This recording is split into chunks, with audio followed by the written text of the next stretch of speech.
Graça e paz, meu povo. Antes de começar, eu queria só avisar que nós temos ainda alguns livros e a venda desses livros ajuda a manter 2 obreiros à frente da obra. Amém? A gente usa as vendas dos livros para poder manter esses homens. Então não saia daqui sem comprar o seu livro, está acabando, tem livro que não tem mais. Queria que você... eu queria dizer também, gente, que a gente está muito assim, impactado com a vida de vocês, amém? A gente sente, percebe aquilo que Cristo está fazendo na vida de vocês. Vocês estão lendo pessoas certas e a gente fica impactado em ver o quanto Cristo está sendo acrescentado na vida de cada um de vocês. Amém? Glória a Deus. Meu nome é Carlos Augusto, eu tenho 29 anos, apesar de que parece menos, eu sei. Amém? Parece que é 20 aí, 19. Eu tenho 29 anos. Quando eu cheguei na IBP, eu tinha 15 anos de idade. E tive o privilégio de ser encontrado por Jesus aos 15 anos. Sou casado com a Lucinete Cardoso, a minha esposa, e nós estamos servindo a Cristo em Pinheiro, na IBP, junto com o pastor Ribinha, pastor Eliatã, pela graça de Deus, amém? E aí, acabando a apresentação, eu queria convidar você a fechar seus olhos. Vamos orar, agradecer a Deus. Pai, no nome precioso de Jesus, nós queremos te agradecer por quem tu és, Senhor. Obrigado, Pai, que nada roube a tua glória, Senhor. Ó Deus, em nome de Jesus, que a tua doce e maravilhosa presença possa vir sobre nós nessa tarde, começo de noite. Ó Deus, que a tua graça venha sobre nós, Senhor. Muito obrigado, Senhor, por quem tu és. Que os nossos olhos estejam fixados em ti, Senhor. Que nós possamos, meu Deus, sair daqui um pouco mais fascinados pela pessoa de Jesus Cristo. Ó Deus, em nome de Jesus, nos dê poder para compreender a tua palavra. Ó Deus, nenhum homem consegue compreender a tua palavra sem o poder do teu Espírito. Então, Deus, abra os nossos olhos um pouco mais nessa tarde, Senhor. Abra os nossos ouvidos. Nós queremos perceber tudo aquilo que Cristo quer nos mostrar nessa tarde. Em nome de Jesus, Pai. Torna o nosso coração cada vez mais sensível à tua voz. Em o nome de Jesus. Amém e amém. Você pode dar um forte aplauso a Jesus.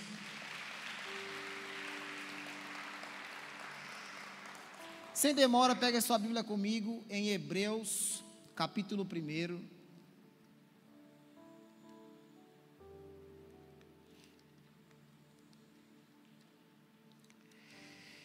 Hebreus, capítulo 1, versículo 1.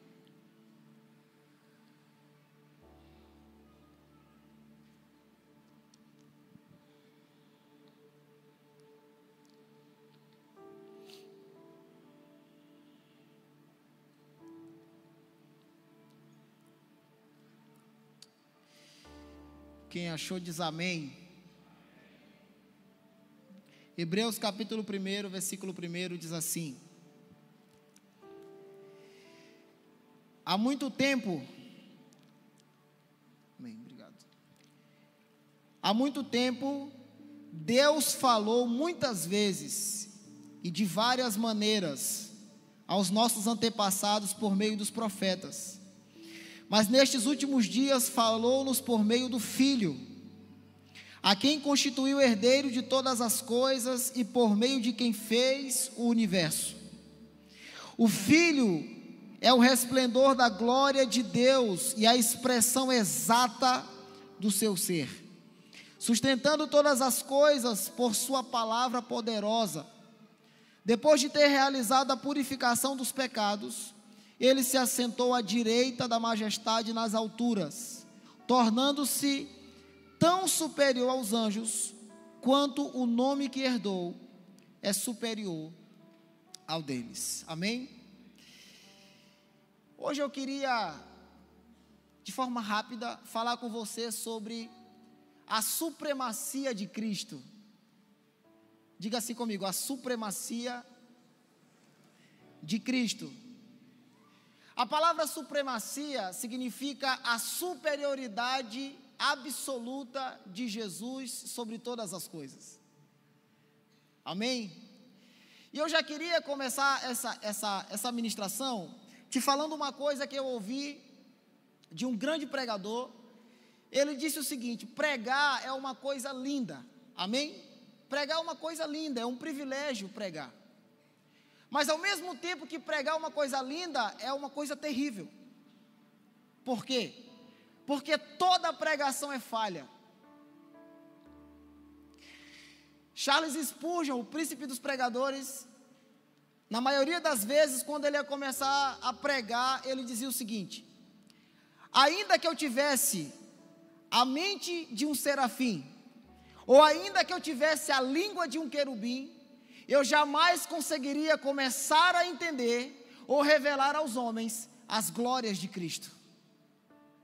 Ou seja, eu vou pregar uma coisa que é impossível um homem esclarecer essas verdades diante de outros homens.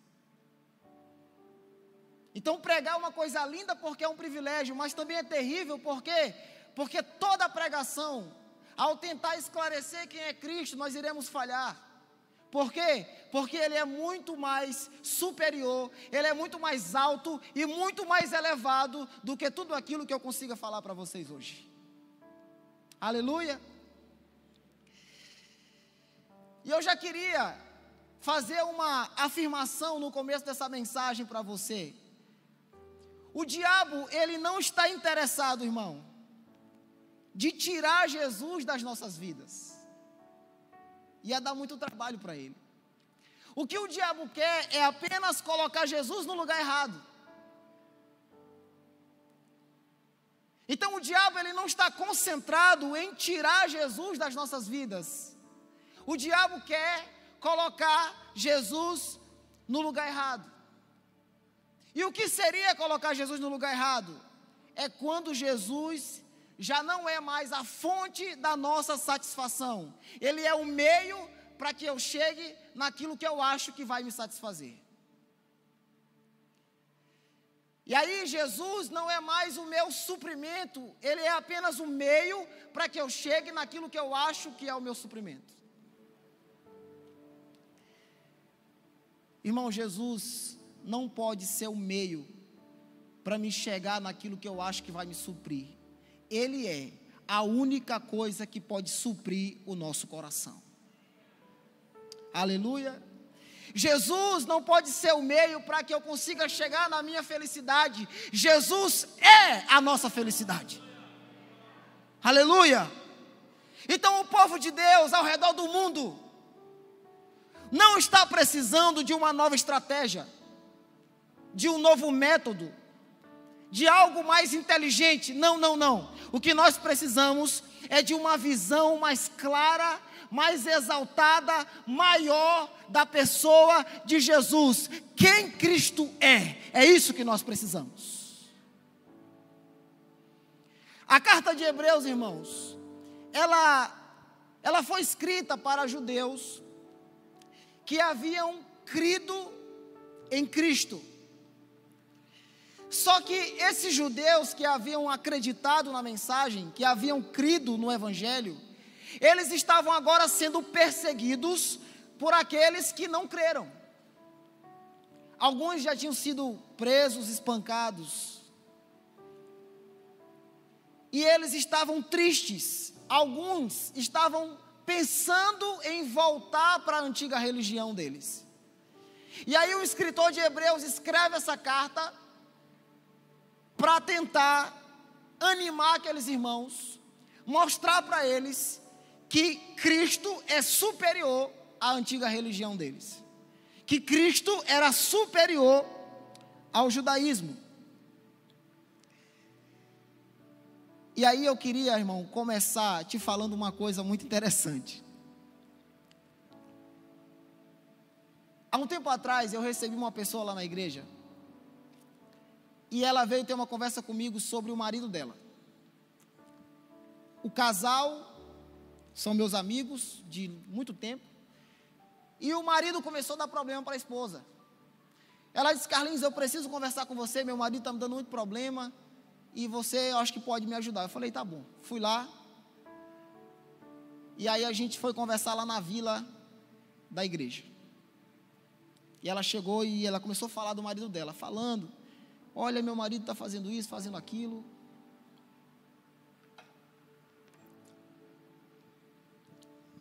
Ela disse: Carlinhos, conversa com ele, por favor. E aí no meio daquela conversa ela falou assim: ontem eu estava no culto, e o pastor pregou uma mensagem muito forte, e eu quero te dizer, Carlinhos, que quase eu me convertia. Quando o pastor falou assim: olha, quem aqui deseja entregar a sua vida para Jesus? Eu me levantei e eu comecei a pensar em ir lá na frente, em dar um passo e caminhar e ir lá na frente. Mas Carlinhos, na hora que eu fui decidindo ir, eu lembrei, sabe do quê? Do forró. Carlinhos, tem um forró na terça-feira que eu vou, que eu nunca faltei. E naquela hora eu comecei a pensar: Jesus ou forró? Jesus ou forró? E ficou uma briga na minha cabeça. E tu não sabe o que aconteceu? Eu disse: o quê? O forró venceu. E eu não fui. Gente, naquela hora, a minha cabeça quase explode. Como assim Jesus perdeu para um forró? E eu quero te dar um exemplo. Vocês lembram aquelas balanças antigas que de um lado você colocava 1 quilo de arroz, do outro lado você colocava um pezinho? Quem lembra? Alguém lembra? E aí você ia dando aqueles toquezinhos, a balança ia equilibrando, não é não? Vocês lembram, né? Imagina que de um lado da balança você coloca Jesus, e do outro lado da balança você coloca o forró. Ou no seu caso pode ser outra coisa, pode ser aquilo que te impede de talvez se envolver mais com ele. Eu não vou falar daqui, mas eu acredito que em algum lugar hoje tem pessoas que não foram para o culto por causa do jogo do Flamengo. Aqui não tem crente assim, só lá em Pinheiro que tem, aqui não. Imagina esse irmão que não foi para o culto por causa do jogo, então ele coloca aqui, ó, o Flamengo desse lado, e desse lado ele coloca Jesus. Vamos por partes. Desse lado está quem, gente? Quem? Só para lembrar você, Jesus é Deus. Diga-se comigo: Jesus é Deus. Isaías, quando foi pensar na grandeza desse ser que está desse lado, em Isaías 40, versículo 12, ele diz assim: quem mais poderia ter na concha das suas mãos os mares e oceanos? Olhe para cá, irmão. Esse ser que está desse lado, ele é tão grande, mas ele é tão grande, que ele tem na concha das mãos os mares e oceanos. Agora pense comigo, o maior oceano do mundo que existe é o Oceano Pacífico, se eu não estou enganado. Imagina você chegando na sua casa, pegando um baldinho, aí você fala assim para sua esposa, ou para seus filhos: rapaz, eu vou no Oceano Pacífico, e a minha missão é secar esse oceano. E você pega o baldinho e vai. Eu te pergunto, quanto tempo você demoraria para secar o oceano? Irmão, eu não consigo nem calcular, mas o que eu consigo te dizer é que o nosso glorioso Salvador tem na palmas das mãos os mares e oceanos. De tão grande que ele é. O texto de Isaías continua, e ele diz assim: quem mais poderia medir a palmo o céu tão imenso? O que Isaías está dizendo é que esse ser que está desse lado da balança, que a gente chama ele de Jesus, mas a gente também pode chamar ele de Deus. Além dos mares e oceanos que ele tem na palma das mãos, ele mediu o céu a palmos. Se você perguntar para um astrônomo qual é o tamanho desse universo, sabe o que ele vai dizer para você? Eu não sei. Mas os estudos mostram que o nosso universo tem mais de 93 bilhões de anos-luz de diâmetro. Isso significa, irmão, que se você pegar uma nave e voar na velocidade da luz, 300 mil quilômetros por segundo, nessa velocidade você demoraria mais de 93 bilhões de anos para ir de uma extremidade à outra do universo. E sabe o que a Bíblia diz? Que o ser que está desse lado da balança mede esse céu tão imenso a palmos. Diga assim comigo: Deus é muito grande.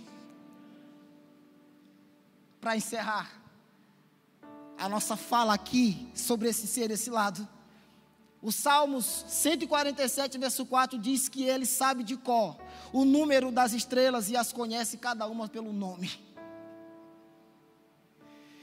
Irmão, a Bíblia diz que esse ser que está desse lado, que foi trocado pelo forró naquele dia, ele conhece todas as estrelas e ele chama elas pelo nome. Agora, o assustador é quando você descobre o número de estrelas que tem no céu. Se você colocar no Google agora, quantas estrelas tem no céu, sabe o que o Google vai dizer? Não sei, brincadeira. Ele vai dizer para você que existem mais estrelas no céu do que grãos de areia na face da terra. Ou seja, se você pegar todos os grãos de areia de todas as praias do universo, de todos os desertos do universo, não dá o número de estrelas que tem no céu. E a Bíblia diz que esse ser que está desse lado conhece todas elas e chama elas pelo nome, de uma tal forma que nenhuma delas venha a faltar. Desse outro lado está o poderoso forró.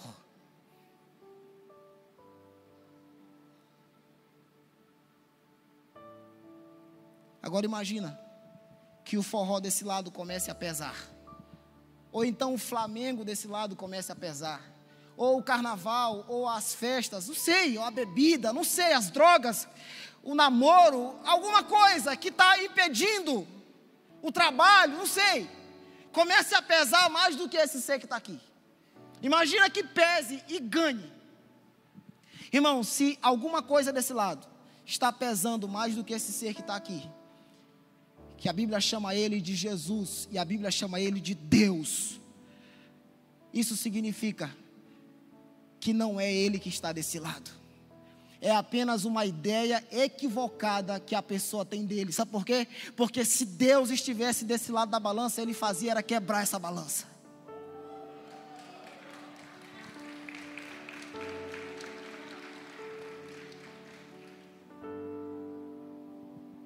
Cristo é o centro da história. Se você tira Cristo da história, sabe o que sobra? Desespero. Cristo é o centro do céu. Se você tira Cristo do céu, o céu fica vazio.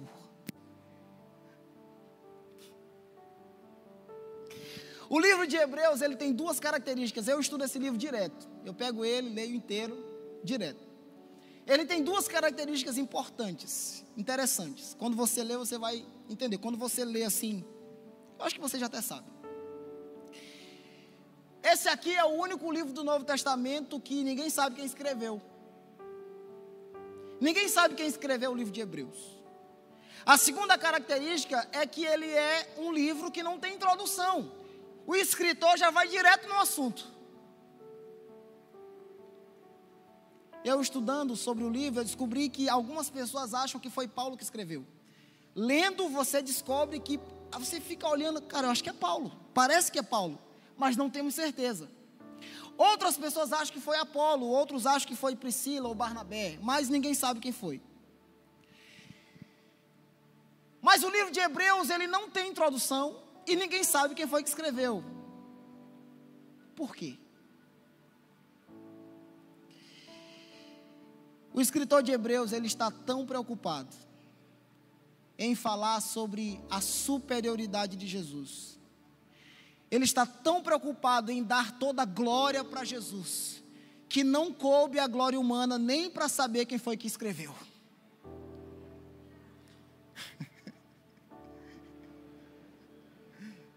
Aleluia!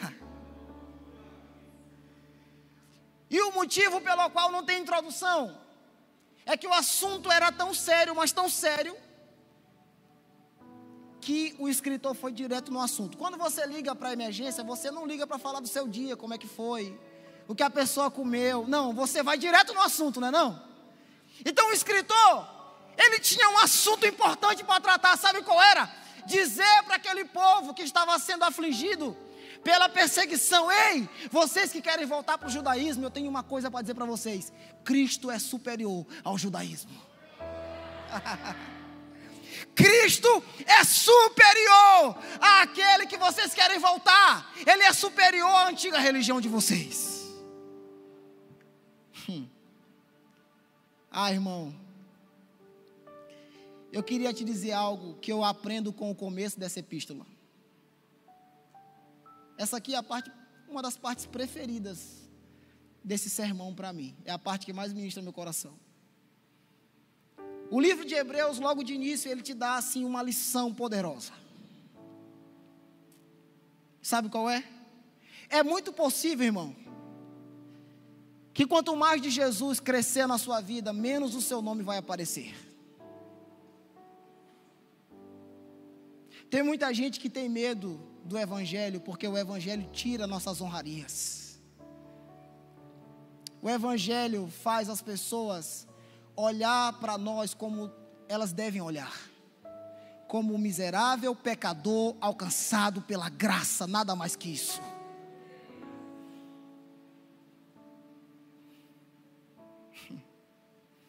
Irmão, no evangelho que a gente construiu, a gente acha que Deus está olhando para nós, olhando para a igreja e procurando o próximo que Ele vai promover.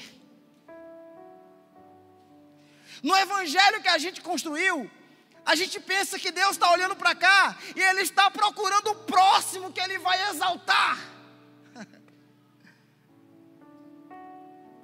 Se alguém colocar a mão na tua cabeça um dia, ou já colocou, e disse assim: olha, Deus vai soprar o teu nome nos 4 cantos da terra, eu quero te dizer que é bem provável que é o diabo que esteja falando contigo.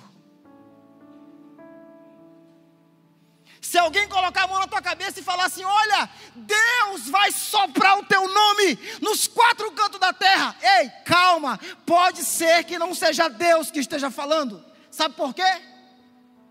Porque nós não somos dignos. Só tem um nome que é digno de ser soprado nos 4 cantos da terra. É o nome que está acima de todos os nomes, o nome de Jesus Cristo de Nazaré. Aleluia!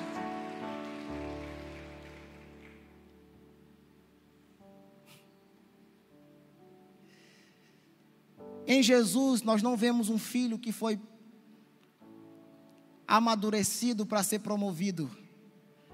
Em Jesus nós vemos um filho que foi amadurecido para ser morto.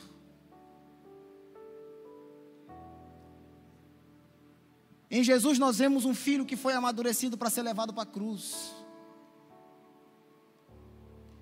O evangelho de Jesus não quer nos levar à exaltação, irmão, mas à maturidade. O evangelho não quer me levar à exaltação, o evangelho quer me amadurecer. Eu ouvi uma vez alguém falando sobre o apóstolo Paulo, eu achei interessante. O apóstolo Paulo, gente, o pastor Ribinha usa muito esse termo, ele é o filho de Adão que mais chegou perto. O apóstolo Paulo é um homem com um currículo incrível. Alguém já disse que Paulo evangelizou 70% do mundo da época. Eu fico pensando assim, imagina se Paulo tivesse mais 30 anos de vida, ele podia trazer Jesus de volta. Né? Só uma heresia minha assim. Mas ele evangelizou 70% do mundo da época. Paulo escreveu a maior parte do Novo Testamento nesse livro. Irmão, Paulo foi extremamente usado por Deus. Extremamente usado por Deus. Ele é uma referência. Mas aí esse homem com esse currículo, ele vai se definir na Bíblia. E sabe o que ele escreve sobre ele? 1 Coríntios 15, 9, ele diz assim: eu não sou digno de ser chamado apóstolo, porque eu persegui a igreja de Deus. Mas na frente ele diz assim, 1 Timóteo 1,15, ele diz assim: Cristo Jesus veio ao mundo para salvar os pecadores, do qual eu sou o pior. Como assim, gente? Um homem com um currículo desse se define dessa forma. Parece que é incoerente, mas não é. Porque quanto mais perto de Jesus você chega, não é incrível que você se sente, é pecador. Porque a luz de Jesus, ela revela suas mazelas, suas fraquezas, sua miserabilidade. Quanto mais perto de Jesus você chega, mais você descobre que você é um ser caído, que pela graça e misericórdia de Deus você foi alcançado.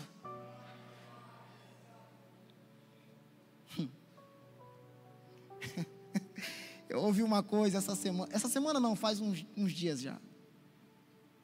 Um irmão ligou para um outro irmão da igreja. Bom dia, irmão. Ele falou: irmão não, eu sou pastor. Ele disse: mas o senhor é pastor, mas não é irmão? Ele disse: não, eu era irmão, só que eu fui promovido. Agora eu sou pastor.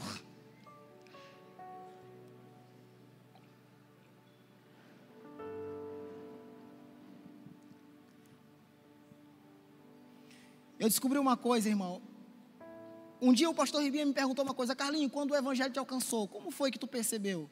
Eu disse: pastor, eu comecei a olhar o quão ruim eu era. Gente, eu não me achava tão ruim assim. Sabe como é que eu via? Eu dizia assim: rapaz, eu peco, mas eu não peco igual aquele cara não. Tipo assim, olha, para me salvar, Jesus derramou, eu acho que uma taça de sangue, mas para salvar aquele irmão foi uns 2 litros. Era mais ou menos assim. Mas quando o evangelho foi me alcançando, eu descobri que eu sou um... Irmão, o Paul Washer, ele usa um exemplo muito interessante. Quando a gente começa a falar sobre isso, algumas pessoas pensam: não, mas eu não sou tão mal assim. Imagina que na porta dessa igreja hoje, a gente recebesse você, cada um de vocês, com um pendrive. E esse pendrive, ele tivesse um poder de ser conectado na sua cabeça. E tudo aquilo que você pensou durante a semana fosse colocado nesse telão aqui, para todo mundo ver, ao vivo e a cores. Sabe o que ia acontecer?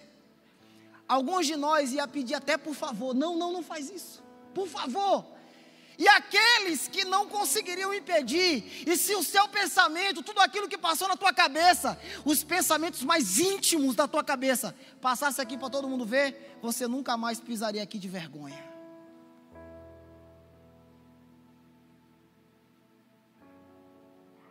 Se o nosso melhor amigo soubesse o que passa na nossa cabeça de vez em quando, talvez ele não seria nosso melhor amigo.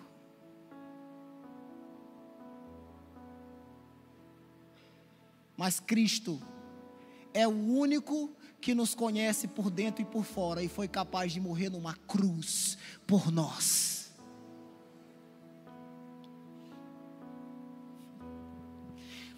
Quanto mais próximo de Jesus eu estou, mais eu tenho a consciência do qual eu preciso dele. Um dia o Alessandro Vilas Boas contou que ele chegou para a esposa dele e falou assim: amor, cria um canal no YouTube, comece a pregar, comece a falar, porque olha, parte das coisas que eu prego eu aprendi com você. Eu aprendi muita coisa com você. Cria um canal e começa a abençoar as mulheres do Brasil. Sabe o que ela disse para ele? Ale, legal, mas eu não quero correr o risco da internet me lançar aonde Jesus ainda não me lançou.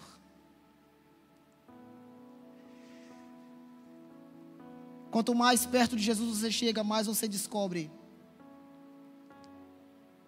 que Ele não tem o interesse de querer soprar o teu nome porque você não é digno.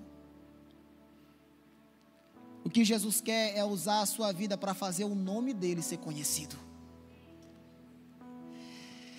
O escritor de Hebreus, ele nos mostra que Cristo é superior aos profetas.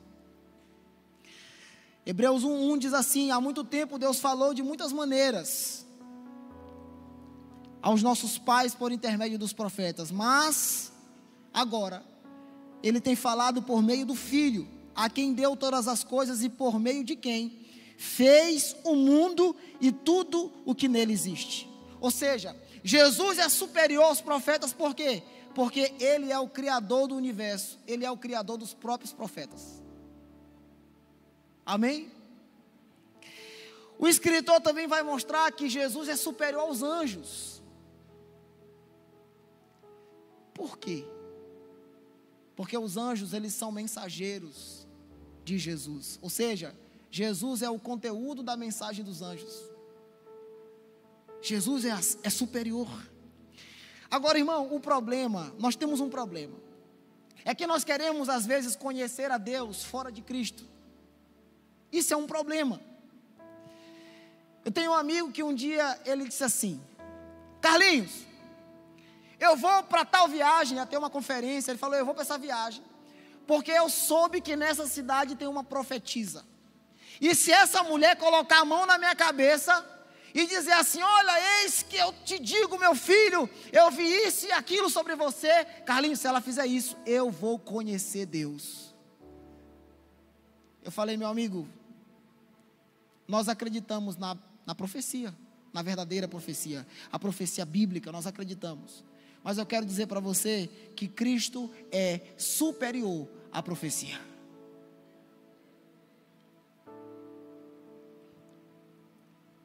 Outras pessoas acham que através de uma cura elas irão conhecer a Cristo. Não, Carlinhos, se Jesus me curar, irmão, a internet está cheia de homens, falsos pregadores, fazendo lives, prometendo cura para todo mundo e pedindo pix no final. E o que eles dizem lá é: se Deus não te curar, eu vou jogar minha Bíblia fora. Eu quero dizer que nós acreditamos na cura, sim, Deus tem o poder de curar. Mas Cristo é superior a qualquer cura. Nós temos na nossa igreja uma pastora, irmão, que ela já fez mais de 42 cirurgias. Ela luta contra um câncer. Vocês já conhecem ela, a pastora Thalita. Eu lembro que um dia o pastor Ribinha chegou para ela e falou assim: pastora, a senhora precisa se cuidar, porque ela é muito envolvida, irmão, muito envolvida. Ela lidera os jovens da igreja. Eu já vi mensagem dela indo, tipo assim, ela ia para a mesa de cirurgia algumas horas depois, e antes ela está no grupo da galera do Ágios, que é os jovens, mandando mensagem: pessoal, não faltem no culto, vai ser bênção hoje. Gente, olhe para cá, só abrindo um parêntese aqui. Eu tenho vergonha de Deus de faltar num culto como esse por causa de qualquer outro motivo. Eu tenho vergonha. Ainda mais quando eu lembro da pastora Thalita. Eu não consigo, de verdade. Gente, nós temos visto cena na igreja. A pastora Thalita, ela chega de uma viagem assim, gigantesca, vindo do Rio de Janeiro. Pega avião, pega balsa, carro, chega em casa. Ela poderia o quê? Descansar, não é não? No domingo ela está no culto, com a mãozinha levantada, adorando Jesus. Irmão, eu tenho vergonha de Deus e tenho vergonha dessas pessoas que fazem de tudo para estar num culto como esse, adorando Jesus. E uma coisinha básica como um jogo do Flamengo tira a pessoa do culto. Eu estou falando do jogo porque é o que está mais perto, mas qualquer outra coisa. Um dia minha esposa falou assim: Carlinhos, eu acho que eu não vou para o culto hoje. Eu falei: por quê? Ela disse: porque eu não tenho roupa. Eu falei: não fala uma coisa dessa para mim, para a gente não ficar chateado um com o outro agora. Eu disse: meu amor, se você olhar para a pastora Thalita, eu não preciso te falar nada. Irmão, na mesma hora ela pegou a roupa que tinha e foi. Mas a pastora Thalita, o pastor Ribinha perguntou para ela: você não quer entregar o ministério para mim? Para a gente poder, para você se cuidar. Sabe o que ela disse? Pastor, tudo bem, você pode pegar. Mas, se foi Deus que me deu esse ministério, deixa que Ele me tira. Ou seja, Cristo é superior à cura. Porque a pastora Thalita fisicamente ainda não foi curada, mas ela continua tão apaixonada por Jesus, ela continua amando o Senhor Jesus, ela continua envolvida na obra de Deus. Sabe por quê? Cristo é superior à cura, a qualquer cura. Eu conheço uma outra pessoa que falou para mim assim: Carlinhos, sabe quando é que eu vou acreditar mais em Deus? É quando Ele mudar a minha situação financeira. Ele falou para mim isso. Eu estou devendo Deus e o mundo. Rapaz, o dia que Deus mudar a minha situação financeira, eu vou conhecer mais Ele. Olhem para cá, irmão. Cristo é a verdadeira prosperidade. Ele é superior a isso. E aí eu encerro te falando do último ponto. A superioridade de Cristo precisa ser fundamental em nossas igrejas. Será que nós estamos dispostos a correr o risco de fazer de Cristo a principal atração de nossas igrejas?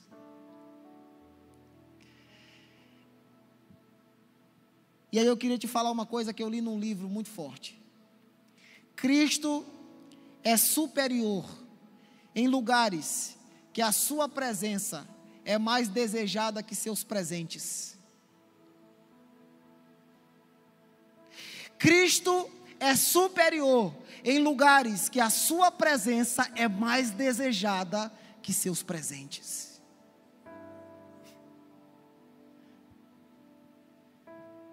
O meu pregador favorito, ele falou assim uma vez: eu não choro porque eu não tenho coisas, eu choro porque eu não sou parecido com Jesus.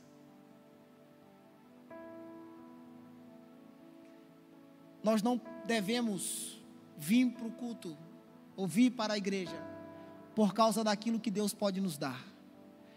Nós devemos vir por culto, por causa do próprio Deus. Porque Cristo é superior em lugares que a sua presença é mais desejada que seus presentes. Aleluia. Não há nada mais poderoso do que Jesus. E a minha oração nessa noite é que eu e você, que nós venhamos conhecer a supremacia de Cristo, a superioridade de Cristo. A supremacia da sua divindade. A supremacia da sua divindade. Ele é igual a Deus Pai em tudo. O resplendor da sua glória e a exata expressão do seu ser. A supremacia da sua eternidade, que faz a mente humana querer explodir com o pensamento de que Jesus Cristo nunca teve início. A supremacia da sua sabedoria, que nunca esteve perplexa por qualquer problema que seja. A supremacia da sua autoridade. Minha é toda autoridade nos céus e na terra e debaixo da terra. A supremacia de sua palavra, que sustenta o cosmos. Pelo poder de sua palavra mantém todas as galáxias. A supremacia do seu poder, para andar sobre as águas, para limpar leprosos, curar o coxo, abrir os olhos do cego, fazer com que o surdo ouça e tempestades cessem, e com apenas uma palavra ressuscita os mortos. A supremacia da sua pureza, ele nunca pecou ou teve um milésimo sequer de mau comportamento ou cobiça pecaminosa. A supremacia de sua paciência, ele tem suportado você e eu por décadas. Ele tem mantido esta cidade e traz o sol para esse mundo tão cheio de pecados. A supremacia da sua mansidão, humildade e ternura. Ele não quebrará a cana rachada e nem apagará o pavio que fumega. A supremacia da sua ira. Um dia a sua ira vai explodir contra esse mundo com tamanha velocidade, que as pessoas clamarão às rochas e às montanhas para esmagá-las, para que não tenham de encarar a ira do Cordeiro. A supremacia da sua graça, a qual dá vida a rebeldes mortos espiritualmente, e desperta a fé naqueles que odeiam a Deus, e justifica ímpios com a sua própria justiça.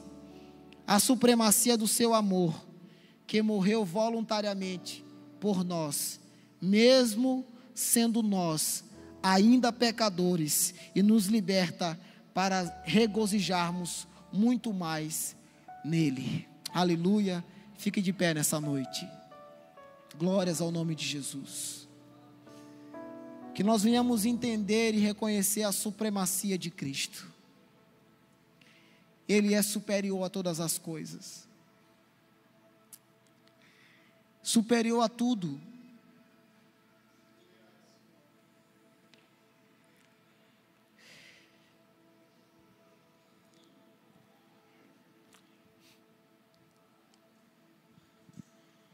Se Cristo não é, se Cristo está perdendo para algumas coisas na sua vida, significa que não é Cristo que está aí. É uma ideia errada que você tem dele. Porque quando nós conhecemos Cristo, só existe um lugar que pode ser dele, é o primeiro.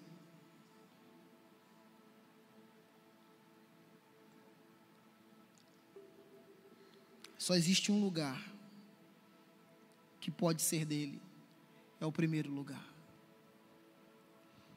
Eu lembro que a gente cuida da escola de fundamentos, e uma jovem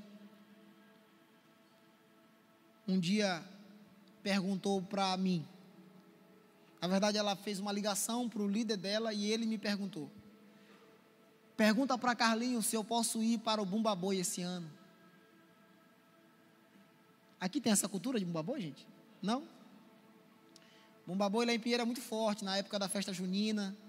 Aí tem o Bumba Meu Boi, as meninas vão para lá, e gente, é uma loucura. As meninas dançam praticamente sem roupa. E é para essa festa que ela queria ir. Pergunta se eu posso ir para o Bumba Boi. Adivinha a minha resposta? Pode. Claro, pode.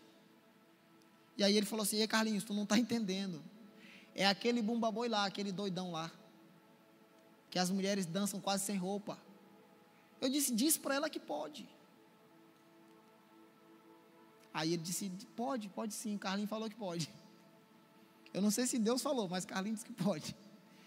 Aí ela disse assim: não, eu não quero ir. Na verdade, eu não nasci para isso. Eu acho que eu estou errada. Aí ela ligou de volta: eu não vou não. Eu não nasci para isso. Eu só queria saber mesmo, mas eu não vou. Não nasci para isso. Aí ele disse para mim, eu falei: então diz para ela que não pode. Sabe por quê? Se Jesus estivesse sendo disputado com o Bumba Boi, irmão, não era Jesus que estava lá. Era uma ideia errada que ela tinha dele. Naquele dia era o Bumba Boi, depois ia ser o carnaval, depois ia ser a cerveja. Porque quando Jesus chega, é igual uma carreta carregada atropelando uma pessoa. Ele estraçalha a pessoa. Ele transforma ela. Ele muda a vida dela. E ainda que essa pessoa peque, mas ela nunca mais vai pecar em paz. Porque o sangue do Cordeiro encontrou o coração dela. Se Jesus está perdendo, é porque não é Ele que está aí. Talvez você precisa sair para que o verdadeiro Cristo te encontre. Feche seus olhos. Cristo é superior a todas as coisas. Ele é superior a tudo. O cosmos inteiro está sendo sustentado pelas mãos desse Deus. As batidas do seu coração estão sendo sustentadas pelas mãos desse Deus. Seu coração está batendo agora e as mãos desse Deus estão sustentando cada batida dele. A cidade inteira de Palmas está sendo sustentada pela mão desse Deus. O universo inteiro, o sol e a lua, as estrelas, todas elas são sustentadas pela mão graciosa desse Deus. Esse Deus não pode perder para nada na nossa vida, irmão. Ele tem que estar acima de tudo. Ore para que Cristo assuma o lugar de primazia no seu coração. Ore para que Cristo seja o rei da sua vida. Nós não temos capacidade de fazer isso sozinhos, não. É uma intervenção divina. É uma obra do Espírito. É Ele que exalta Cristo em nossas vidas. Aleluia. Glórias ao teu nome, Jesus. Aleluia.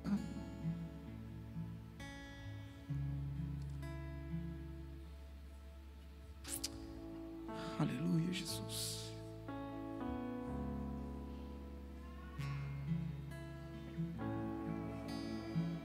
Cristo é superior.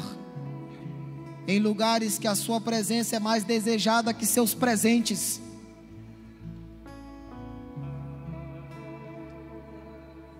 Alguém já disse que Cristo é tudo o que Deus pode nos dar.